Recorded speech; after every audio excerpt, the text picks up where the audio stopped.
Here, which has been really nice for this back to school week, we know, but certainly with the wildfires out west, I know drought's been a big concern for a lot of people, and especially for farmers who are just trying to get their crops. Oh my goodness, and it's not just this year. You know, the past several years it's continued to be an issue, and for us, we're not dealing with any wildfires, but have you noticed the haze? A little bit. Smoke is back. Yeah, I was driving the other night and I looked and I thought, that's the haze. I need to ask Nikki-Dee about it. And here you are just talking about it. I'm a mind reader. What can I say? You are. But yeah, it's not as thick as what we had a few weeks ago. Yeah. So that's why we're not dealing with a code orange. It's not necessarily in your face, but it is noticeable, especially if you've got asthma. Here's what's going on right now when it comes to that drought monitor. As been mentioned, the farmers, they are desperate for some rain, and we are just still dealing with exceptional issues as we head our way off to our far western extent. As far as rain over the past 24 hours, they had a little bit in Colorado.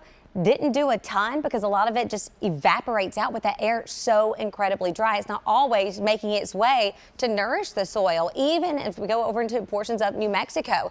Here at home, you'll notice we've been dry, quite dry. Only rain nearby was across portions of East Tennessee and the East Coast. That is thanks to our system that has been quite stationary over the past few days. That's why our best chance of rain has simply been across the plateau. Right now, we're waking up 67 degrees overlooking the beautiful Music City. We'll have sunrise shortly, and ahead of it, I do look for temperatures to tick down 1 or 2 degrees. 67 starting out over in Lawrenceburg, where y'all are going to start back to school next week. The Power 5 radar is only picking up on some ground clutter for our morning start. But like I mentioned, that system that is just off to our east that's been hanging out for several days, giving a ton of rain for these guys, has had a few outlying showers that have been close by, and we're looking to see another chance of that as we go throughout the day, but not anything significant. So if you're going to be headed out of town, maybe for the rest of the week, somebody's going to need to water your plants and those flowers out back. Current temperatures right now, upper 50s and 60s.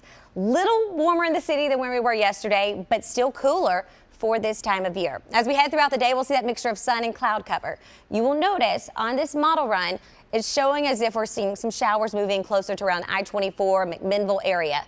This is not out of the question, but this is a computer model. It's not necessarily human, and it has a difficult time distinguishing what is higher dew points, that moisture in the air, versus what's making its way to the surface. So really looking to see more in the air content, getting a little bit more saturated. Here's a look over the next 7 days. You'll notice slight rain chances, but there's not a lot. 87 degrees today. Tomorrow we'll get up to 88. We head our way into Friday. That's the day everything starts to change. 94 our afternoon high. Dew points are going to slowly ease in because our winds will have shifted back out of our southeast.